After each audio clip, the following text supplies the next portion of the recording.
전도서는 솔로몬이 그의 통치 기간 말년에 자신이 직접 겪은 파란만장한 인생을 회고하면서 하나님을 떠난 인생의 허무함이 어떤 것인지, 그리고 인생을 어떻게 지혜롭게 살아가는지에 대해서 강론하고 있습니다. 오늘 본문은 지혜로운 사람은 어떤 사람인지 말씀하고 있습니다. 지혜로운 사람을 알기 위해서는 지혜가 무엇인지 알아야 되는데요. 지혜가 무엇인가요? 지혜의 사전적 의미를 찾아보니까 지혜는 사람, 사물, 사건이나 상황을 깊게 이해하고 깨달아서 자신의 행동과 인식, 판단을 이해에 맞출 수 있는 것이라고 정의하고 있습니다. 오늘 본문 8장 1절에도 솔로몬은 어떤 사람이 지혜 있는 사람인가 질문을 던지면서 바로 사물의 이치를 아는 사람이 누구인가 재차 질문을 하는 것을 보면 솔로몬이 생각하는 지혜는 사물의 이치를 바로 아는 사람인 것을 알 수 있습니다. 솔로몬은 지혜를 얻은 사람은, 어떤 사건이나 사물의 이치를 바로 아는 사람은 얼굴이 밝아지고 표정이 부드러워진다라고 말씀하고 있습니다. 전도서 8장 1절 표준 세번역입니다. 어떤 사람이 지혜 있는 사람인가? 사물의 이치를 아는 사람이 누구인가? 지혜는 사람의 얼굴을 밝게 하고 굳은 표정을 바꾸어 준다. 여러분은 인간관계 또는 삶 속에서 지혜를 얻음으로 얼굴이 밝아지고 마음이 부드러워지고 있습니까? 아니면 지혜를 얻지 못해서 잘못된 오해, 잘못된 인식과 판단으로 얼굴이 어둡고 마음이 굳어진 채 지내고 있지는 않으신가요? 우리가 어떤 문제와 또 사람의 인간관계를 대할 때 쉽게 우리는 자신의 지식과 경험, 선입견, 정보로 그 문제와 사람을 잘못 판단하고 잘못 해석하기 때문에 더 큰 문제와 갈등에 쌓여서 얼굴이 굳어지고 어두워지는 것을 볼 수 있습니다. 그럼 왜 우리가 판단하고 해석하는 것이 오류가 많은 것일까요?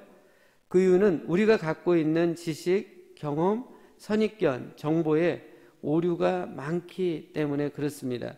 그렇기 때문에 우리가 직면하고 있는 사건 또 인간관계의 본질의 진실에 이르지를 못하게 됩니다.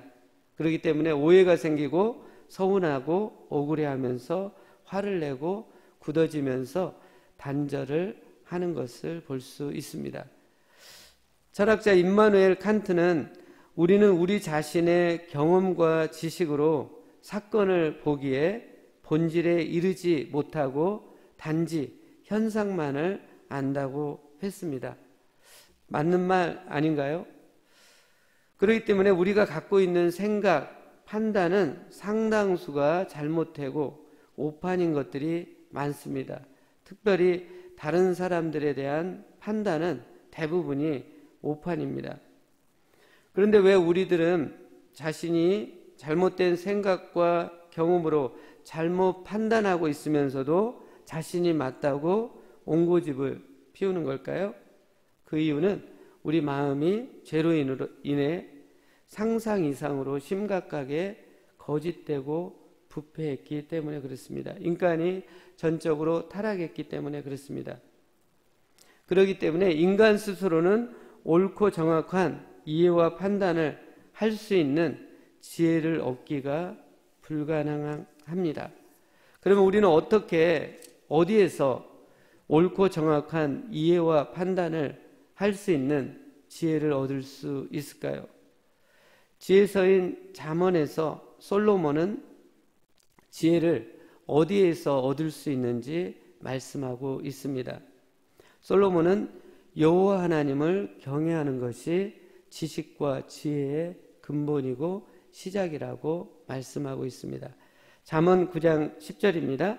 여호와를 경외하는 것이 지혜의 근본이요 거룩하신 자를 아는 것이 명철이니라 말씀합니다.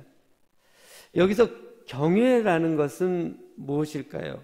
경외는 인간이 하나님을 향해 가지는 거룩한 두려움, 노예가 주인에게 하는 그런 수동적인 두려움이 아닌 자식이 부모님을 향해 갖는 능동적인 두려움, 공경을 의미하는 것입니다. 여호와 하나님을 자신의 창조주로 인정하면서 그분을 절대적으로 섬기는 그 자세, 거룩한 두려움을 갖는 것이 경외입니다. 성경과 역사 속에 하나님께 귀하게 쓰임받는 모든 사람들은 여호와 하나님을 경외한 분들이었습니다. 세상의 권력이 아닌 여호와 하나님을 가장 높게 인정하고 두려워했던 분들입니다. 그 많은 분들 중에 오늘 저는 출애굽기 1장에 나오는 히브리 산파들을 얘기하고자 합니다. 요셉으로 이스라엘 자손은 이집트에서 매우 번성하게 됩니다. 그러나 요셉이 죽고 요셉이 알지 못하는 애굽 왕은 이스라엘 자손이 크게 번성하고 강해진 것을 두려워한 나머지 히브리 산파들에게 명령합니다. 히브리 여인이 해산할 때 남자아이거든 죽이라고 명령합니다. 그때 히브리 산파들이 어떻게 하나요? 그들은 하나님을 두려워했습니다. 그리고 애굽 왕의 명령을 어기고 남자 아기들을 살립니다. 당시 애굽 왕은 절대 권력을 갖고 있지 않았나요? 그것을 명령을 어겼을 때는 죽을 수도 있었지만 이 히브리 산파들은 하나님을 경외했기 때문에 그런 히브리 여인들이 낳을 때 남자아이들을 살리는 판단과 행동을 하는 것을 보게 됩니다. 만일 히브리 산파들이 하나님을 경외하지 않았다고 한다면 분명히 남자아기들을 죽였을 것이고, 그렇게 되면 산파들도 하나님의 심판으로 멸망을 받게 되었을 것입니다. 그러나 히브리 산파들은 하나님을 경외했기 때문에 죽을 수 있는 그 순간에 하나님이 가장 두렵고 가장 높은 분이라고 믿었기 때문에 옳은 판단을 합니다. 행동을 합니다. 그런 지혜를 얻어서 그들뿐만 아니라 히브리 산파 집안이 하나님의 놀라운 복을 받게 됩니다. 출애굽기 1장 21절입니다. 그 산파들은 하나님을 경외하였으므로 하나님이 그들의 집안을 흥왕하게 하신지라. 사랑하는 성도 여러분, 우리는 날마다 크고 작은 판단과 결정을 해야 하는 삶 가운데 있습니다. 내 생각, 내 느낌, 내 지식, 내 정보와 경험은 우리 얼굴을 어둡게 하고 마음을 굳게 합니다. 그러나 하나님을 경외함을 통해 얻는 판단, 행동의 지혜는 우리 얼굴을 빛나게 합니다. 마음에 희망을 줍니다. 삶 속에서 하나님을 경외하는 자, 거룩한 두려움을 갖는 자는 쉽게 불평하고 쉽게 싸우고 쉽게 거짓말을 할 수 없습니다. 하나님을 경외하기 때문에 감사의 말을 할 수밖에 없고 화평의 손을 먼저 내밀 수밖에 없고 정직한 행동을 할 수밖에 없습니다.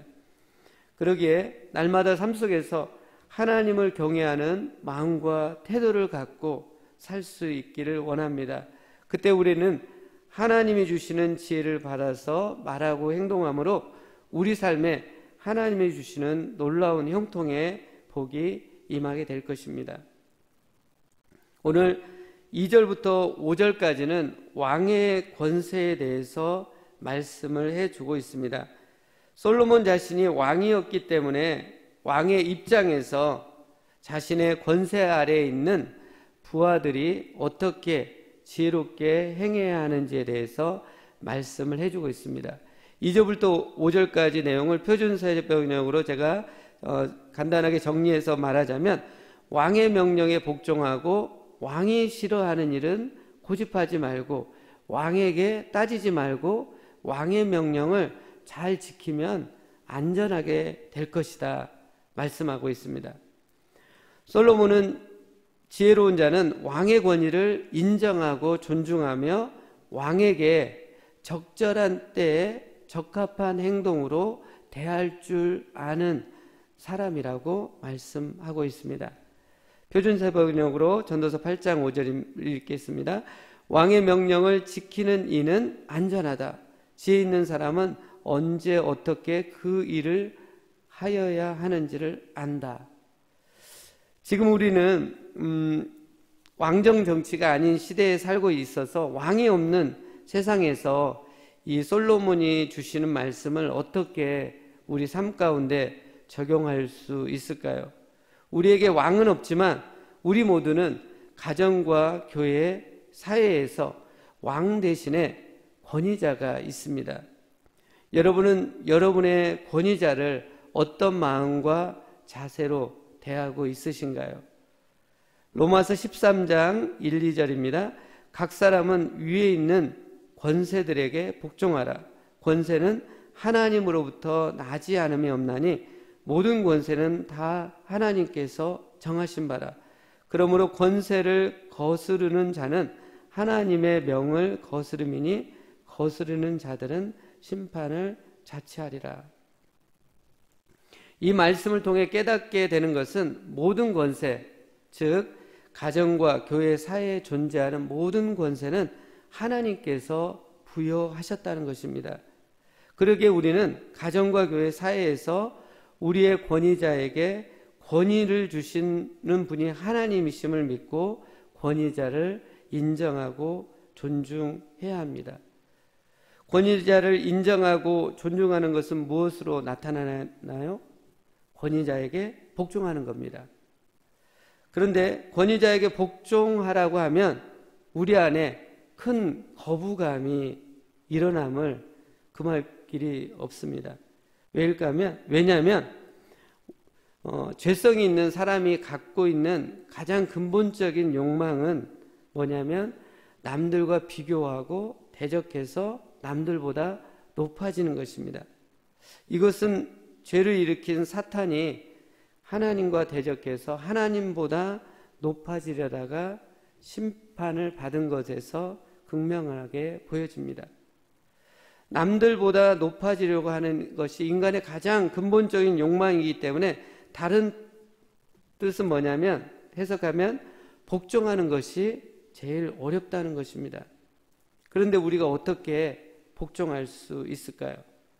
우리가 사람인 권위자를 보고는 몇 번은 억지로 복종할 수 있습니다. 하지만 지속적으로 복종하는 것은 어렵습니다. 그러나 우리가 권위자에게 권위를 주신 하나님을 바라본다면 지속적으로 복종할 수 있는 마음과 힘을 얻게 됩니다.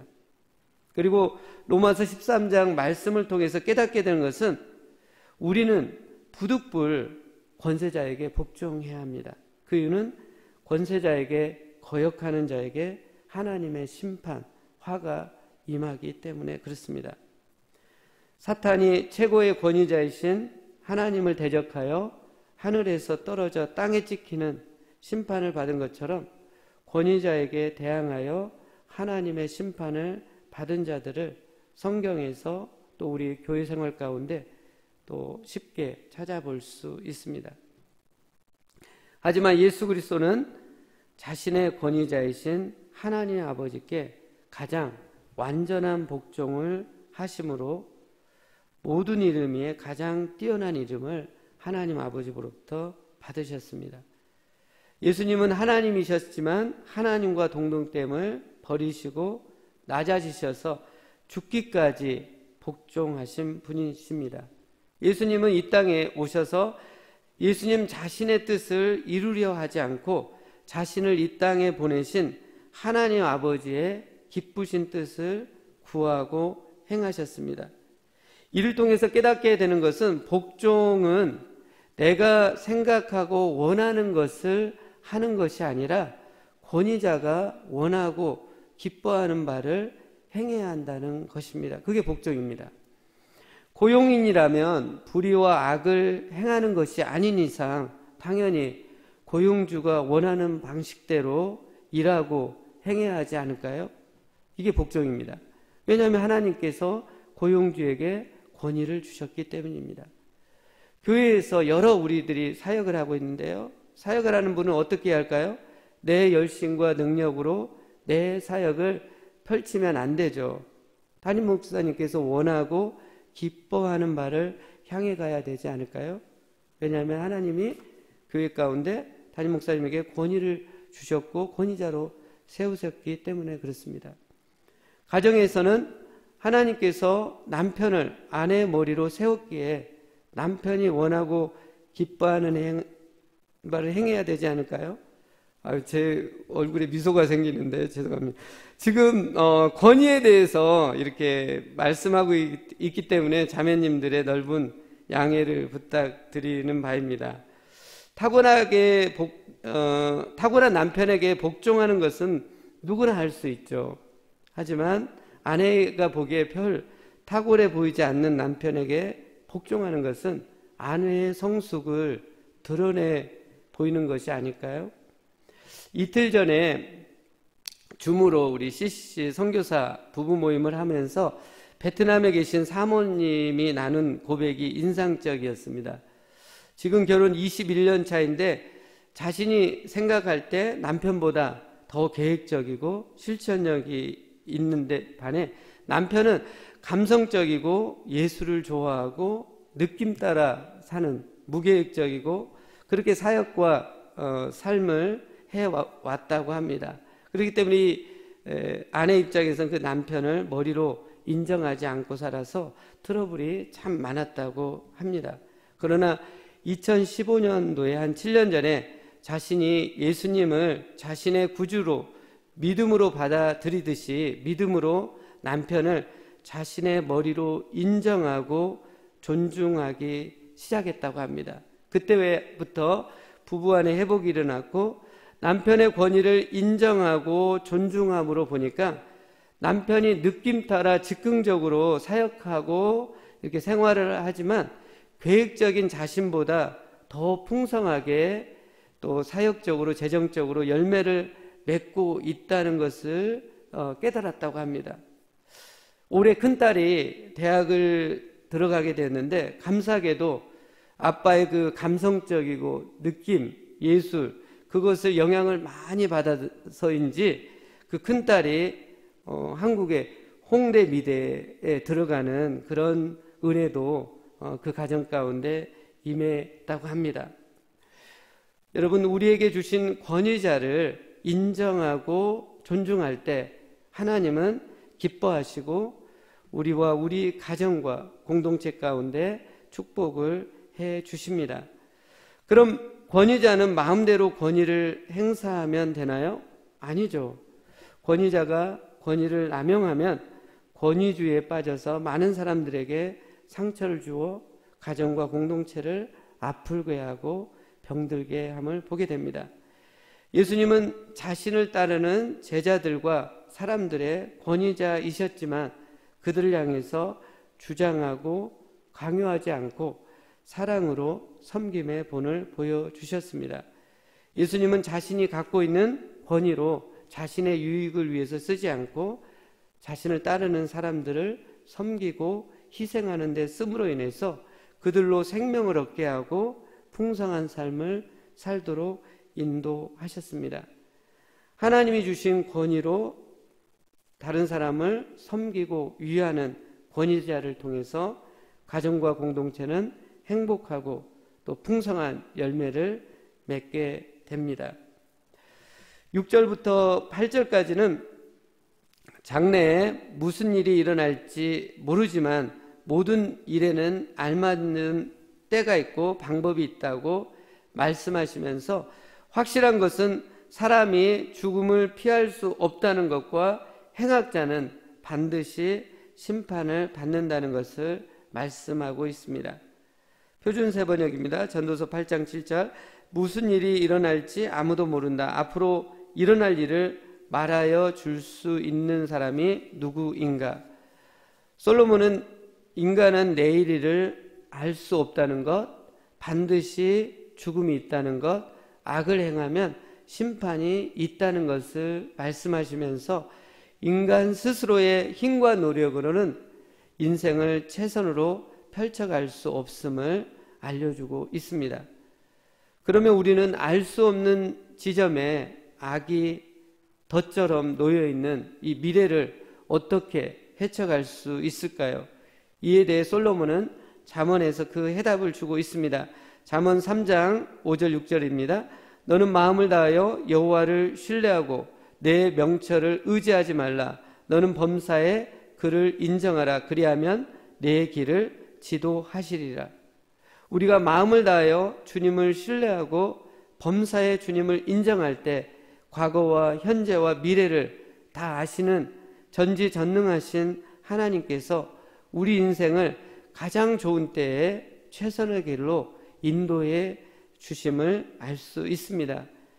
요셉은 20대의 나이에 이집트 감옥의 억울함에 잡혀갔습니다. 인간적으로 보면 요셉에게는 더 이상 미래가 없고 희망이 없었습니다.